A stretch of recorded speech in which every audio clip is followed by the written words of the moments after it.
Hey everybody, welcome tonight. This is the first video I'm doing here, and just getting the astronomy and observatory set up. Got a cement pier with a 1 cubic yard of concrete buried underground attached to the pier for dampening, and I've got a next dome set up. None of it's automated yet, so have to manually rotate the dome around and open and close the shutter. But that's I hope to have resolved within a month or so. Just work in progress. Nothing's ever easy. But I've been wanting to do this because I've been having a lot of trouble with the auto guiding. I'm using the CGX mount, and what's a little special about this mount is you don't have to connect to the mount through your hand controller. So you can use a straight USB cable to connect directly to the mount without a hand controller involved. Bring up here the software that Celestron has created for this. And there we go. So right now I've just pointed it at Saturn, but it's a incredible little mount, especially if you're looking at remote observatory. The one thing that it lets me do is I can align the mount. It helps me polar align super easy. And that you point it as many objects as you can, get everything lined up, use the hand controller, point it, center your stars.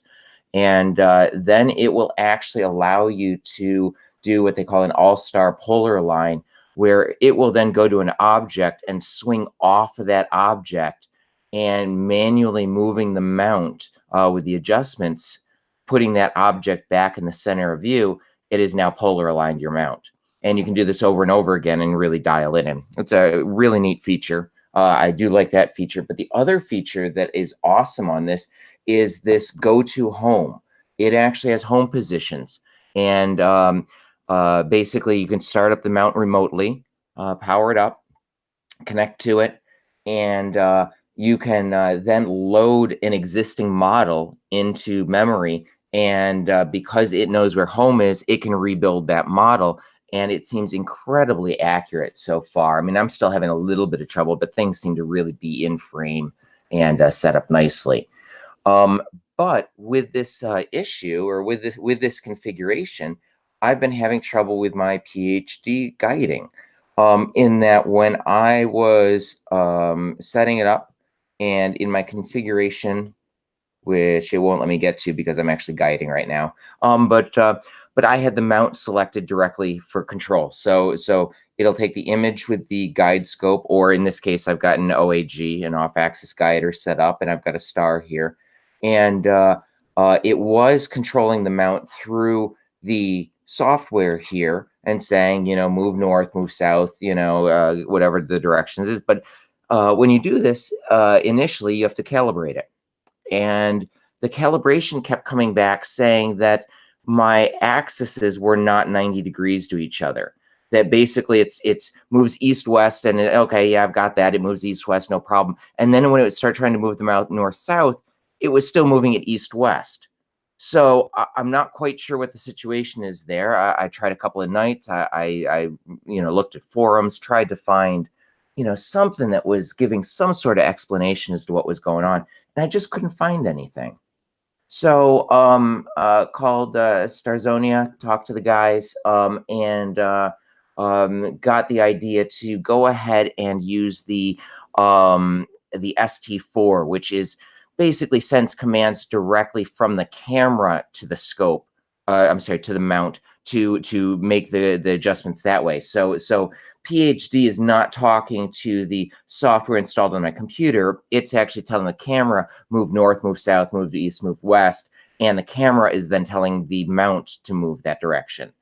And I honestly will fully admit I did not have a lot of faith in this. I did not understand why that would make a difference. But I literally in 5 minutes hooked up that cable, made the adjustment in the software. Instead of mount, I chose on camera for the control of the mount, and immediately it did not spit back any errors, and it is guiding. Now it looks like I've got some issues here. It looks like it's fairly all over, but I will tell you this is a huge improvement over what I was getting in the past. So I'm at least excited about that. I've got this is an Edge HD 8-inch SCT scope, and I'm at prime focus right now. I do have a Nexstar option for it, which gives me tremendously wide field for doing some incredible shots of things like the Andromeda Galaxy and other other objects that are huge in the sky. But the hardest thing, obviously, is when you're really zoomed in, and this is really zoomed in. So what I'm going to do here is I'm remote right now. I'm actually in my office. The scope and everything is outside. And what I'm going to do is I'm going to choose another object here. Well, you know what? Let's go ahead. I've got it pointed at Saturn just for it was just an object to choose. So I'm going to go ahead and I've got maximum DL is what I use for my imaging. It will do guiding.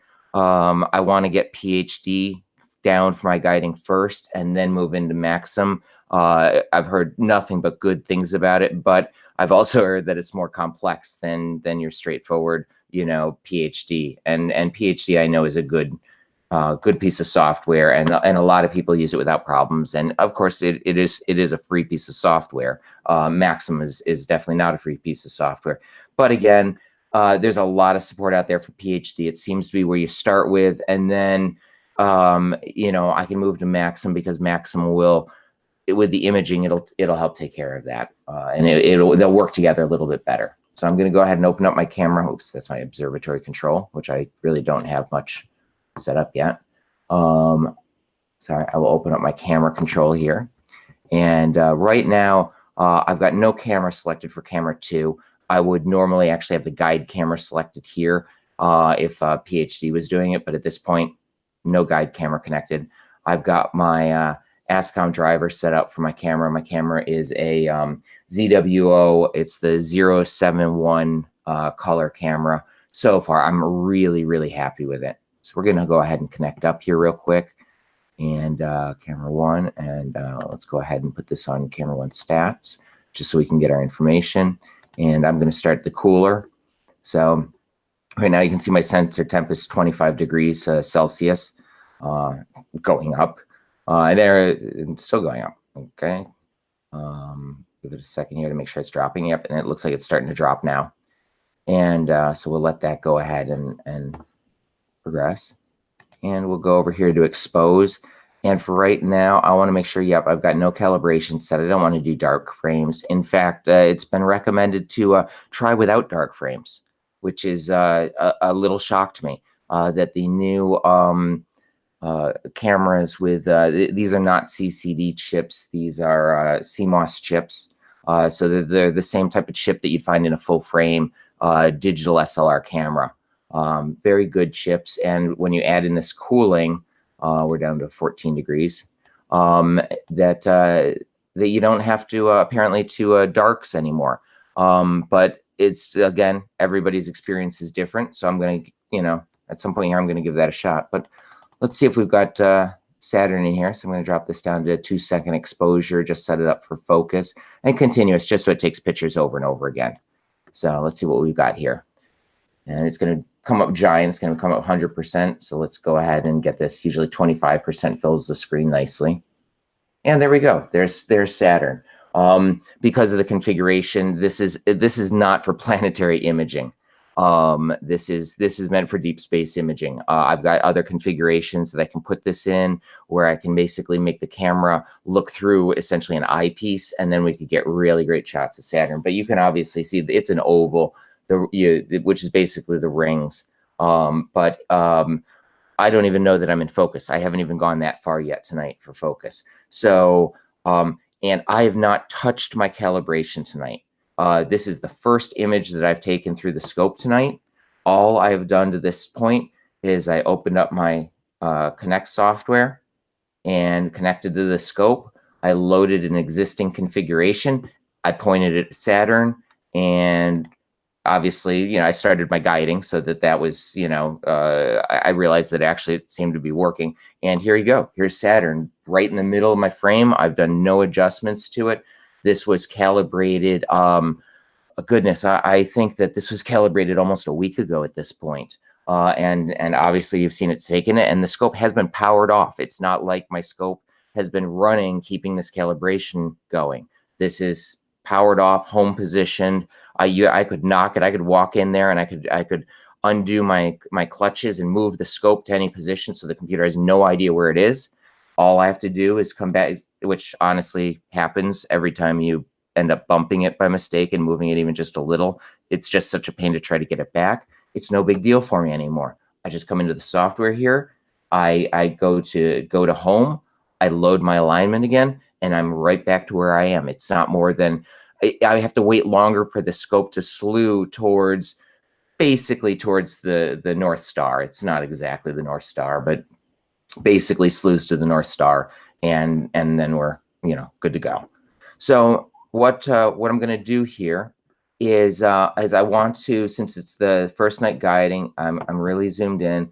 Let's see if we can find a object to load that's a small object in the sky that I can start using the guiding and see if I can get anything. Now, please be aware, the skies are horrible tonight. There are definitely clouds out there, and this was just a test session. And I do see M57 straight up at the zenith here. So I'm just trying to think. We've got M27, we got M57. I always like to just kind of get an idea what's going on. So I've got, obviously I've got my web browser here, but I can launch Stellarium, which I really like for being able to get an idea of what I'm imaging, size-wise, what to expect, and how to frame it, things like that. So I'll show you here what I've got. So I do like M57. And, a little delayed. This is remote desktop software, controlling remotely and so forth. So I'm going to go ahead and zoom in. That's strange. Oh, sorry. Things are just slow. I'm being way too fancy, way too quick here. So this is the Ring Nebula, and you can see the red box around the Ring Nebula is what my camera on my current scope in the current setup will photograph. And so you can see the Ring Nebula is pretty small there in the center of it. It's a very beautiful object. I'll zoom in here so you can see it's a planetary nebula from. I actually apologize. I don't know how far away this is, but it is pretty good distance from us. It's a beautiful object, but it's extremely small. The other configurations, which is great about this software that I can load in, it'll do the exact same thing. So all I have to do here is under scope, I actually have my different configurations. So now this is with the Hyperstar configured. So you can actually see in this configuration with the Hyperstar on, I've got a huge wide field. You really can't even see the planetary nebula in the middle. So I'm going to go back to my standard configuration, prime focus, camera on the back, and you can get the planetary nebula. So let's, I've got a couple of things that I'm going to have to do here. So right now, because the dome does not rotate with the telescope, I actually have to manually rotate the dome around. Like I said, this should not be a long configuration, but please bear with me. And just in case somebody joins Wallow partway through or people don't understand what's going on, what I'm going to go ahead and do here is I'm going to minimize this, and we're going to toggle out of full screen mode, and I'm just going to bring up a notepad just so that people, I believe I can just do notepad. There we go. So I'm going to just put in here to please stand by. Moving dome to with scope. So, because for a second I'm going to have to, leave my office here, and I'll be back in just a second. And as the scope aligns, we'll take care of that. So, so let's go ahead here and pop open my configuration, And we'll just click on M57 there. And we will go to telescope, and I'm going to connect. So this software is now going to link up with the telescope mount, which it's done there. So I now, through the software, can control where the scope is pointing. You can see right here, it's pointed at Saturn right now. PhD is guiding right now, and it will throw a little fit if I re-aim the scope. So we're going to stop the configuration there. So it's, as soon as the scope were to slew, it's going to freak out and be like, I've lost my guide star, and it makes all this racket and bings, and is just a real pain in the, So anyhow, we're back to our M57. I'm going to go ahead and right click on there, and I'm going to say telescope, and I'm going to slew, and we should be able to watch this. Yep, here we go. It's starting to move, and the telescope in just a second will be pointing straight up at M57, or nearly straight up. And let me just see here. Are we a little east? Are we a little west? Yeah, so it looks like we're just on the hair side of west. Saturn was also west, so I do not believe I'm going to have to recalibrate PhD. So let's go ahead and see what we get here. And let's go ahead and expose some images. Oh, and it looks like we've got a star. So let me just kind of adjust our. Yeah, it looks like we've got a star there. So I always, I'm a newbie to the guiding. So auto select is always what's been encouraged. It's exactly the star I figured it would do. And I'm going to go ahead and tell it to begin guiding. And just for keep things clear, I'm going to clear the graph there. And I'm just going to watch this graph for a second. And by the way, it looks like I don't have to re-aim the dome because I am seeing stars through here. What I will do here in a second is I will, once I start exposing some images, I'll zip down and make sure that it's not just looking through a small crack in the dome, that it's actually getting the dome. But again, guiding, I'm a little bit off from what I see people when they've got it dialed in. But like I said, I've changed no settings. This is the default settings for auto guiding.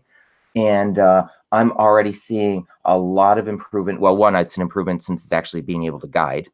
And two, it's an improvement because as the red goes, my declination starts going a little out of control there. But hopefully it brings it back in. But it is still more stable than I've ever been able to get it. Even with my old mount, I have an advanced AVX mount for the same scope, and it just didn't have nearly the power, and it just wasn't the same caliber of mount that the CGX is. So I'm so far really happy. Oh, that was a little weird.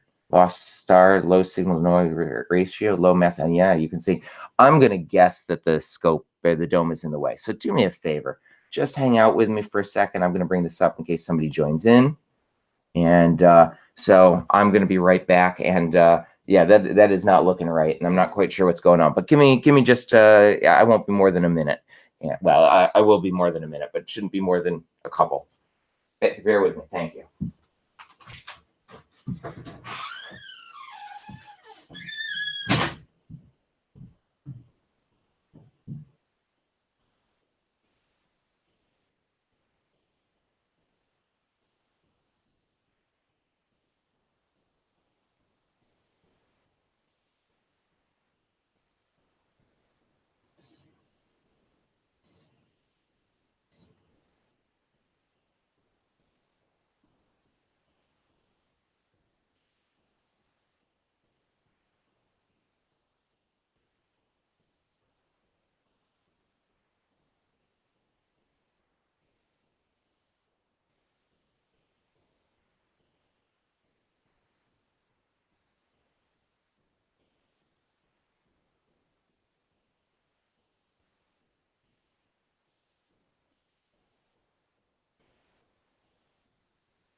Okay. Sorry about that. So what I've got just went out there, and sure enough, it could see some of the sky, but the scope is definitely obstructed.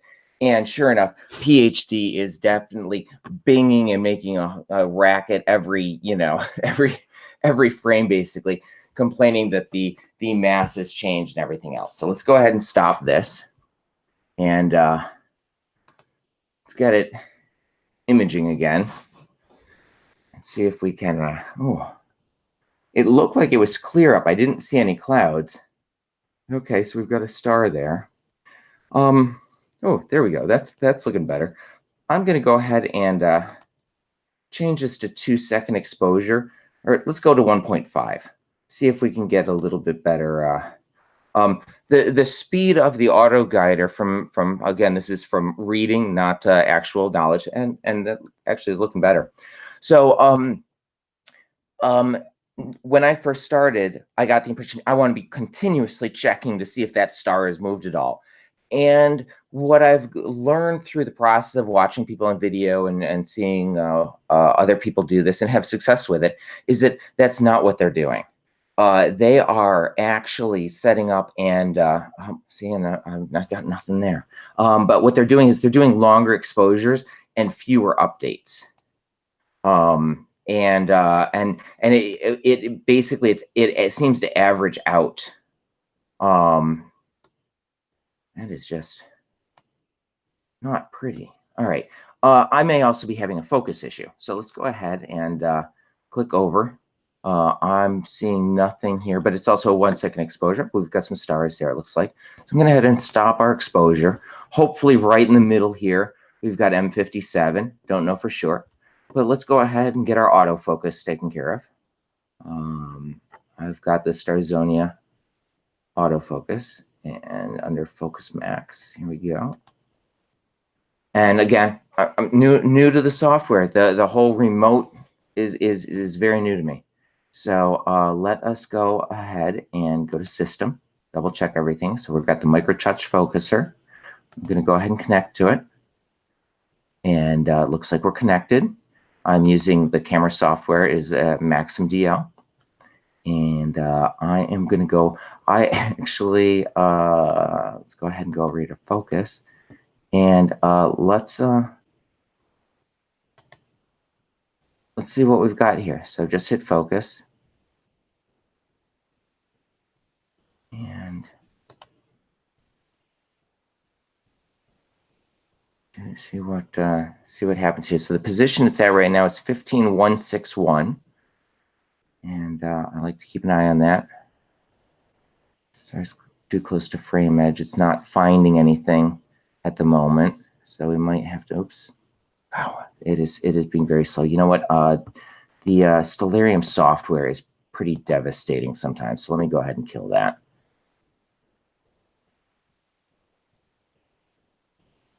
So I have definitely noticed that the autofocus needs some specific situations, and it looks like it has not liked it. So let's go ahead here, and I just want to see where we are. So let's go do a 10-second exposure.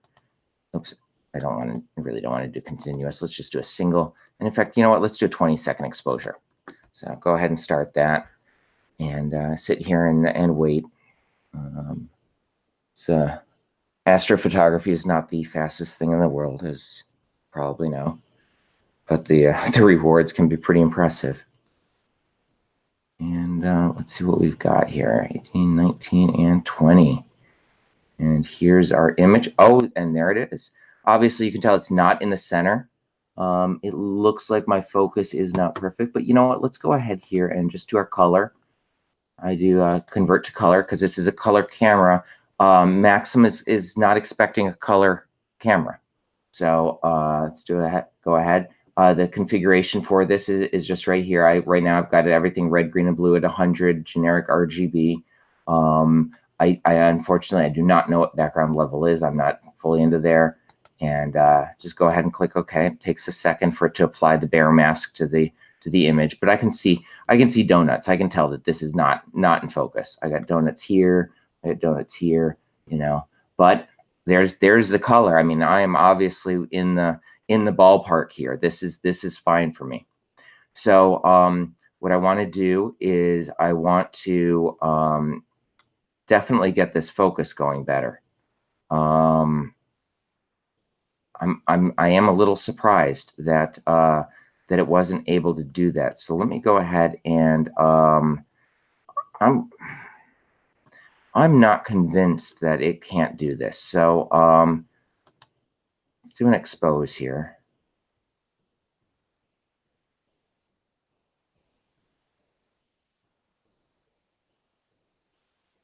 Well, there's a star right there.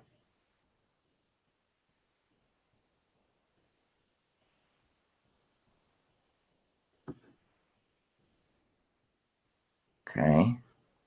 Let's see if it will use that. See, its exposure is so short here, 0.1 seconds. It looks like. I think I'm afraid it's not going to find it. Yeah, no star found. So and I apologize. I don't know. I don't know how to change that, but okay. Let's hop down to PhD guiding here. I'm going to stop it because we're going to move things around a little bit here. And I'm going to, well, obviously we're not in Saturn anymore.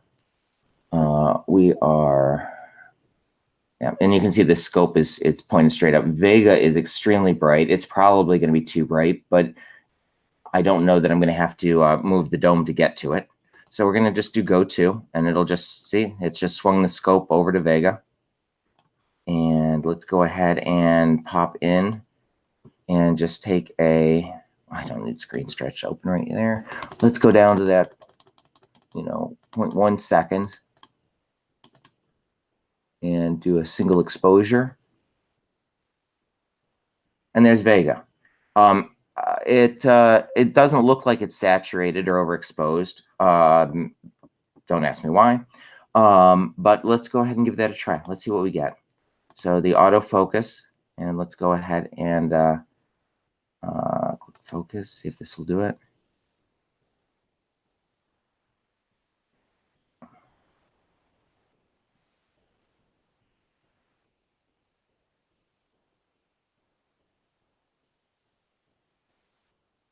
Okay, so it's so far so good. All right, now let's. I'm going to try to pop open the V curve. There we go. And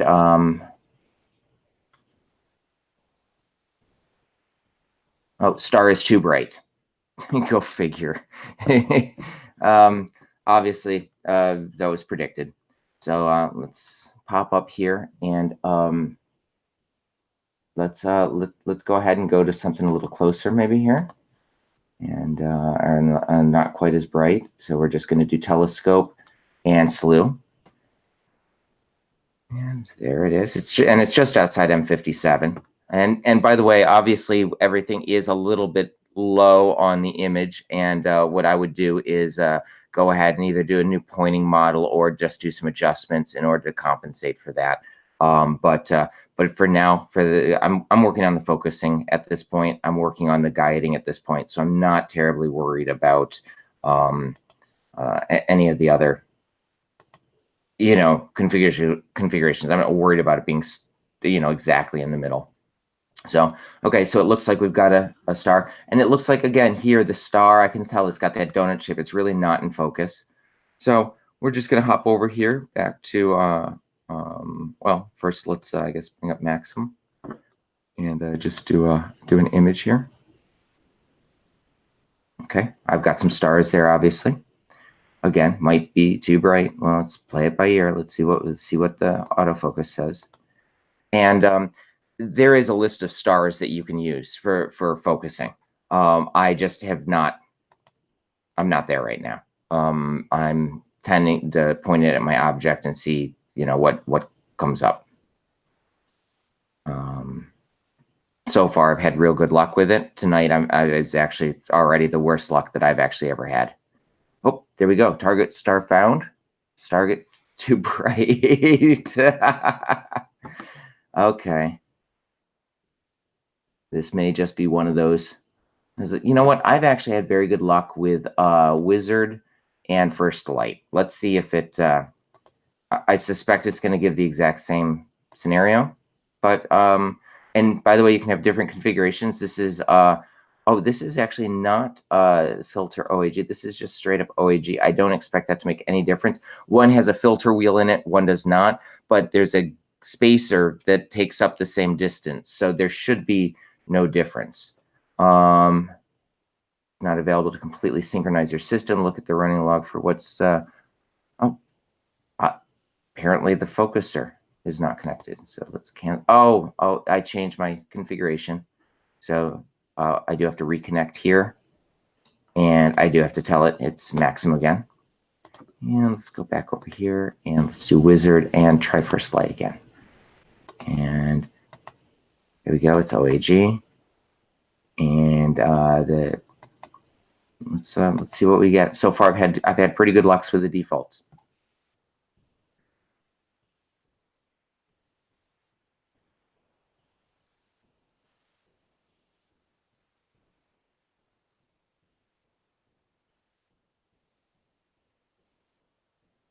Okay.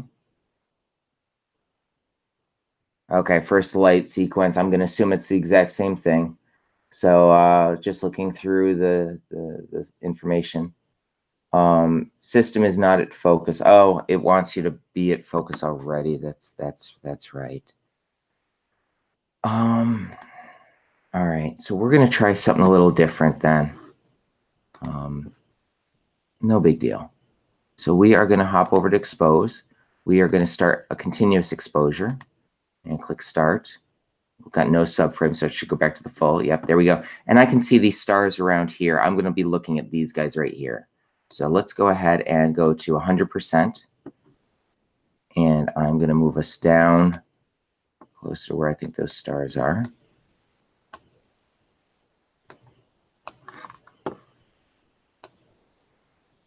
There we go.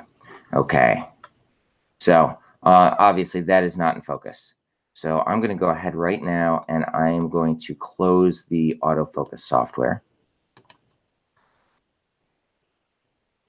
All right. And I am going to bring up the manual focus software. And so this is from Starzonia. So I'll look for there we are, right there. And micro-touch controller. Okay, and connect. And there we go. So there's our position in the stepper motor. So we are just going to let's move down a little bit to let's go to oh, and it looks like from what I can see, I'm getting closer focus. So even if the autofocus isn't working, you can manually focus, and I can see that star is getting smaller and smaller. And on the right-hand side, my full width half maximum right here, my FWHM is getting smaller. We're down into the 4s and 3s. So this actually might be enough focus for it to be happy, actually. So 15,444 might be enough. Let's go down a little bit more.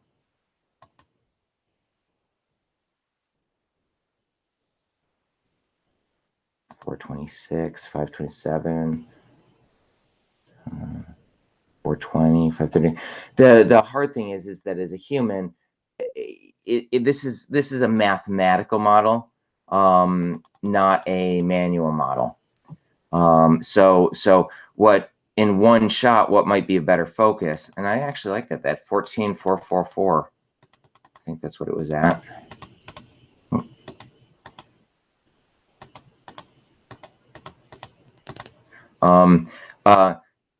Oh, and it was definitely getting bigger on those images. So let me go back to 15,440 or so here. And I think that this is going to be close enough focus for it to be happy. So let's go ahead and stop the controller here. But in fact, honestly, I think that's probably pretty good. Let's go over here to, oh, and look at this star. This star has really gotten much smaller. And so you see, obviously, the focus, you're exposing fewer pixels. The star gets brighter. The star gets smaller. It gets sharper. everything looks better. So I'm actually really liking that focus actually for this. Again, we're just doing a test tonight. So I'm going to go back to my software here, and let's zoom in here so I can actually make sure I'm actually clicking on M57. All right, good. And we are going to now slew to M57, telescope slew.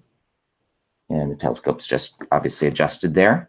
And you always want to make sure to give it a couple of seconds to settle down. Like this is a cement pier. It's a 8-inch cement pier with rebar in it, with an aluminum adapter plate mounted on that with aluminum bolts. And my adapter plate is mounted directly on the cement pier. A lot of people are doing bolts that stick up so that they can adjust the level.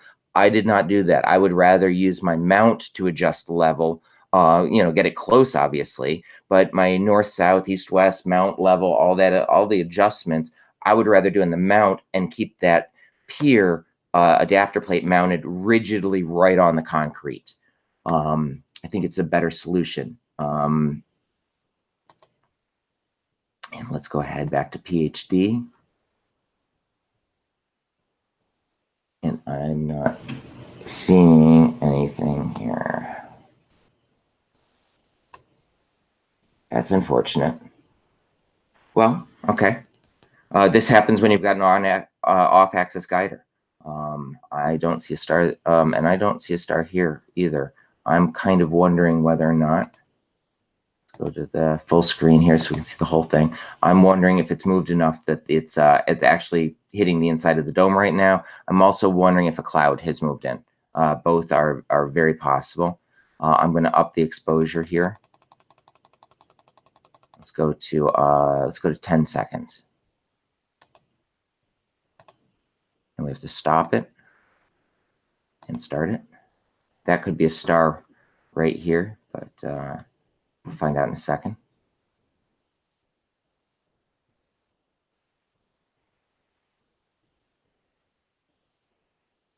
What the heck? Cooler is off. What happened to my cooler? Set up. Cooler on. See, my temperature is way high right now. That is irritating, to say the least. I'm not quite sure what happened and why the cooler got turned off.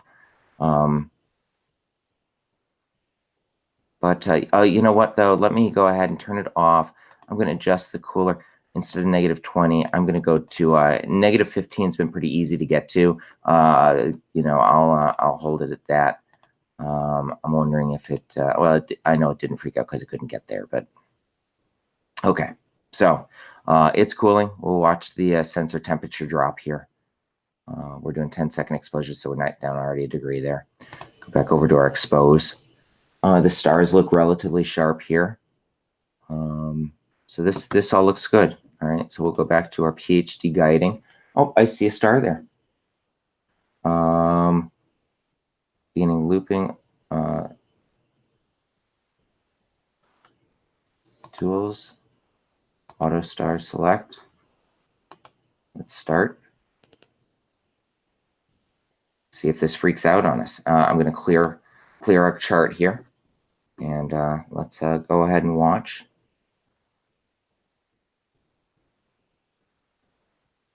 Okay, so far so good.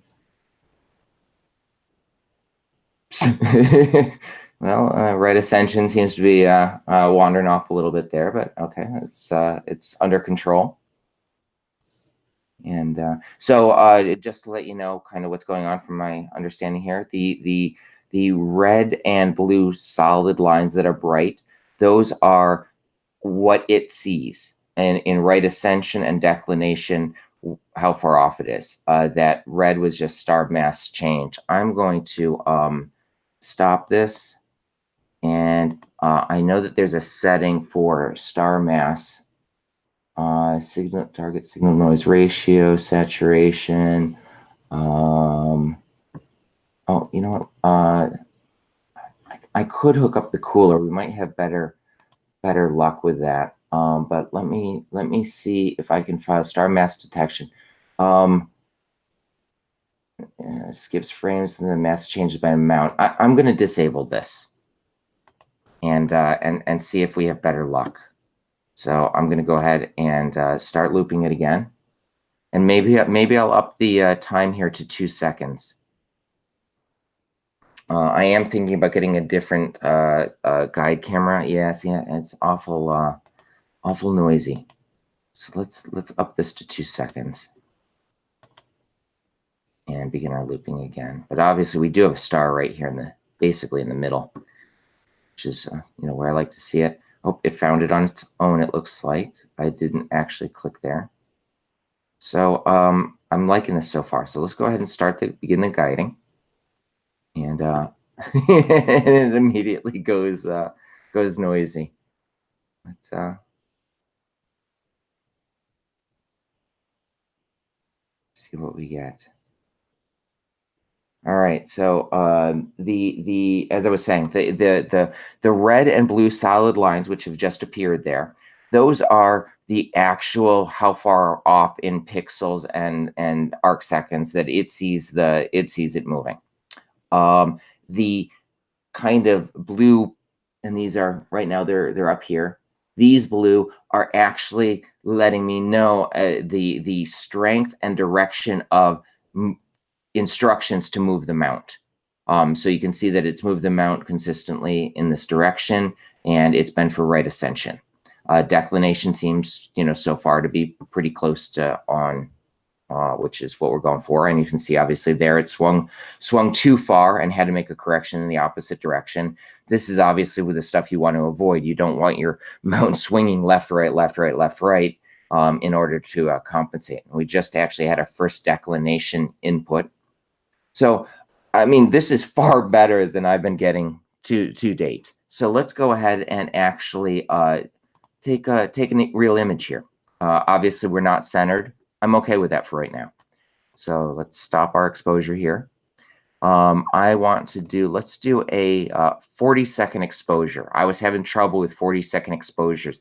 I was getting, basically it looked like little dumbbells or dumbbells in the sky. They were, you had a star mass, you had a line where the scope made a jitter, and then you had another star mass. So it was two stars connected very closely by a line.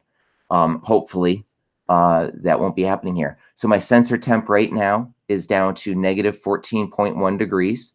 We're basically where I want to be. This should be a low noise scenario. We're going to do a 40-second exposure. I'm not going to do a dark frame. Let's see what we get without a dark frame. This has been suggested that I can get away without dark frames. So let's see what happens. And for those of you that don't know what a dark frame is a image taken with no external light hitting the camera. So sometimes some cameras have a shutter. Sometimes you put the cover over the camera. I'm sorry, the scope. It's whatever method you have, but you don't want to actually be exposing to starlight. What it does is it sits there and goes, okay, well, if it registers light due to hot pixels and other configuration, what it does is it knows it can subtract that out from the real image, and you should get pretty close to, whoa, that's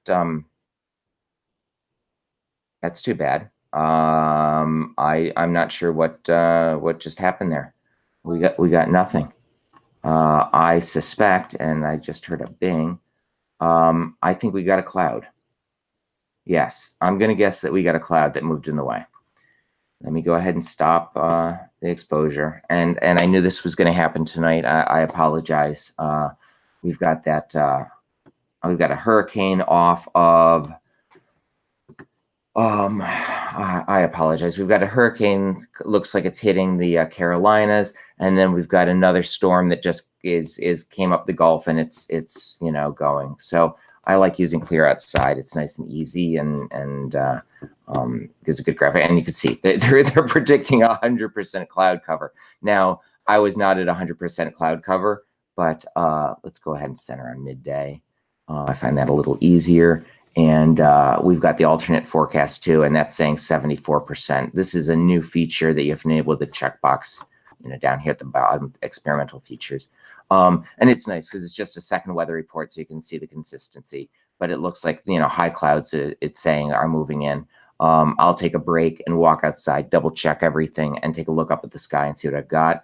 At some point, I will put up an all-sky camera so that I can just pop over to that, and I can just get a nice long exposure of the entire sky and just see what's going on. But it's a real shame, you know. There's no moon. And the moon would have already set. If it weren't for the clouds, this would be just great skies.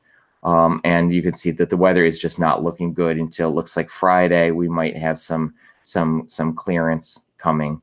But again, we're already at 30% moon by Friday. So missed a great opportunity with darkness due to these clouds and this nasty weather. Let's go ahead and hop back over. Obviously, these exposures are not getting anything. Let me drop down to like a 4-second exposure. And we'll see what we get here. I might have to call it for the night. So yeah, we're getting nothing there either. It looks like could be configuration on my part. And it looks like, look at our sensor temp. We're down to 15.4, so it's actually met the 15, and it's gone a little bit past, and it'll drop down the cooler power here and compensate. It does a really good job of that. But obviously, camera is working great. I really like the images that I get out of this camera. And let me go ahead and bring this back up again, just so that people can know I'm walking away. I'll be right back. Bear with me. Let me look at the sky. Let me look at the dome and make sure the dome is not in the way from movement, which I really doubt. But give me 2 seconds. Thanks so much.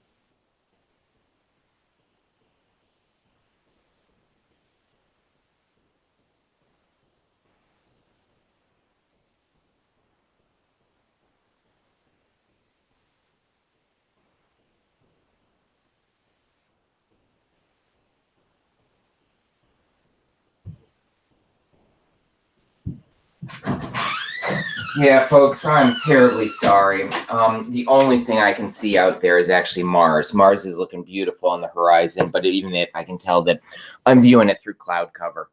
High clouds have moved in. I can't see stars really in any direction at all. So I'm going to say that it's done for the night as far as viewing stars.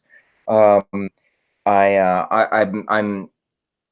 ecstatic about the progress that I made tonight, getting PhD to actually guide, not throwing errors. Obviously, it was throwing errors with the clouds moving in and stars and so forth. But I'm ecstatic to actually see that the mount is moving in the right direction. It was bringing up a graph that showed that the x-axis, had dots on it, and then when it went to move the y-axis, it was along the same direction of the x-axis. So there does seem to be some issue right now with controlling the CGX mount through the CGX software. Which it's still beta. I'll let them know. I'll post on the site, but through this PWI software, it directly controls the mount, not through the hand controller. The advantage to me is that this go to home button, and then I'll walk through the shutdown here process that I've got. So obviously, end of the night, and for this situation. So I'm gonna just stop my images here. I'm gonna go over here. I'm gonna disconnect my camera. So that all that power is off.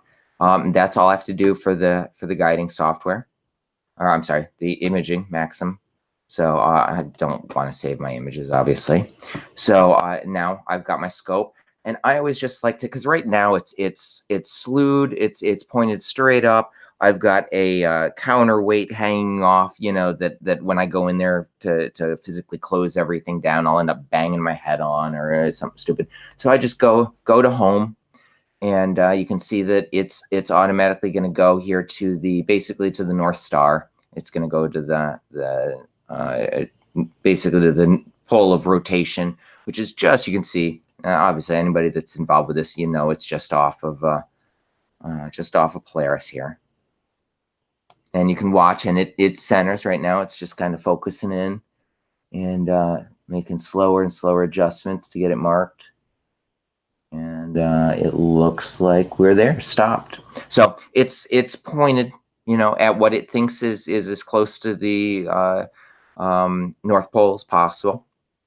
And when I go to connect up tomorrow, I'll hit connect. It'll bring up the auto guiding. I'll just go here to file and load pointing model. And I've got pointing model 1 right here. This is my pointing model that I'm using. I just reload that and I'll just point to Vega or whatever I want. And it is in frame. So still have a little bit of improvement to do because it should be in the center of the frame. But I'm happy. Baby steps, absolutely baby steps. So I'm gonna hop into here to PhD. Obviously I've stopped it. It's clouds, everything's toast. But this is my configuration here. Mount on camera. This is the change. So I'm just gonna disconnect my cameras. I've got a Orion G3 camera. It's the monochrome CCD. I got this. This was originally going to be my main imaging camera until through just learning, realized it was the wrong camera. But I did get it knowing that it could also be a guide camera. The performance tonight I was very happy with. I've been having some trouble with it essentially disconnecting. I don't know whether the problem is me or the camera. So I'm not resigned to replacing it yet. But that was my change. Before I had this ASCOM Celestron telescope driver selected, and I moved it, and that was having lots of trouble. I moved it to on camera. I hooked up an ST4 cable, which is essentially a phone cable. I believe it's a 6 conductor straight through with RJ. I don't know if it's RJ11. I can't remember what the 6 conductor is, but it's that phone style connector for sure, or the Ethernet style connector. But it is not a 4 conductor phone cable, and it's definitely not an 8 conductor Ethernet cable. But I do believe it's a straight through. Please don't quote me on that. I could easily be wrong. But you do that. You connect up to the camera. After it's connected there, now you connect up to the mount because now it's going through the camera to the mount, and it worked great. So anyhow, I'm going to go ahead and disconnect this, close this down, close my software. And I'm pretty much done for the night. Thank you for joining me. If you've managed to make it through, this is a learning process for me. I hope that you've gained some out of it. I know we did not get any beautiful images, but I can always pop up here a photo I took on the 4th. So that's this, and my guiding model was done before the 4th because I had already had it done for this. And this is a nice image that I got of the Eagle Nebula, and this is with no guiding. I was very, very happy with this, especially for no guiding. I've got some problems with it. My stars are a little oversaturated. They're not perfectly round, and a lot of that was due to the images. Like I said, it was the mount was completely unguided. Some of the images seemed to have nice round stars. Some of them didn't. I threw out the bad ones and stacked the good ones. But this is only a integration time or total exposure time of all the images put together. This is only 40. It's 40-second exposures, and I've got 20 of them, so I apologize. It's late. My math is not going real good, so let me just go ahead. So we got 40 exposures times, 40-second exposures times 20 exposures. I think that's about right. 800 seconds. Let's go ahead and divide that by 60, and that is 13 minutes. It's actually longer than I thought it was. But once I get guiding done and I start doing, hours of exposures and stacking, and I can stack since it's the mount and the camera and the scope don't move. It's not like I'm resetting this up every night now that I've got a dome and a pier, so I will be able to expose for 2 hours tonight, 2 hours tomorrow night, 2 hours the following night, or 6 hours, however long it's available, and however long I get good images for, and then I'll be able to combine all those together because those will map up really well. They should be identical, and the stacking software lines them up properly. Hopefully I'll be able to get, I'm never going to be able to get a Hubble image, but get some additional imaging going on here. Let me see if I can zoom in. I don't know what the zoom. Here we go. Zoom in on this. I was real happy. I mean, just the fact that I could see pillars of creation at all, and the fact that it's relatively sharp with no guiding, and you can see the stars aren't, they're a little wonky in shape. Not bad, but once I get guiding set up, I really hope to be able to get those beautiful pinpoint stars and get nice, really long exposures with lots of detail. But anyhow, thank you so much for joining me tonight. I hope that you've learned something from it. I've learned a tremendous amount, and that was the goal tonight, was to just get the guiding, see if I could actually get it working, and progress. And for a night that showed 100% cloud cover, the fact that I managed to actually get that done, I couldn't be more ecstatic. So thanks for joining me. I will do another one of these coming up. If I see a clear sky coming up, I'll grab it. The next time, I really suspect Thursday night has some possibility here, but I do work in the morning, and it doesn't look like it gets clear until pretty late. So that's kind of unlikely, but Saturday night is looking good. So as things get closer, I'll tell. You can obviously look in the Dunlap, Tennessee is where I'm at. So if you want to see when a good night is, just hit clear outside for Dunlap, Tennessee, and look for clear skies, and especially this green. And I'll try to be running on those times, and I'll try to share and do these quote unquote stargazing astronomy sessions, and you can learn with me. So thanks a lot. I've enjoyed having you. I've learned a lot, and have a great evening. Take care.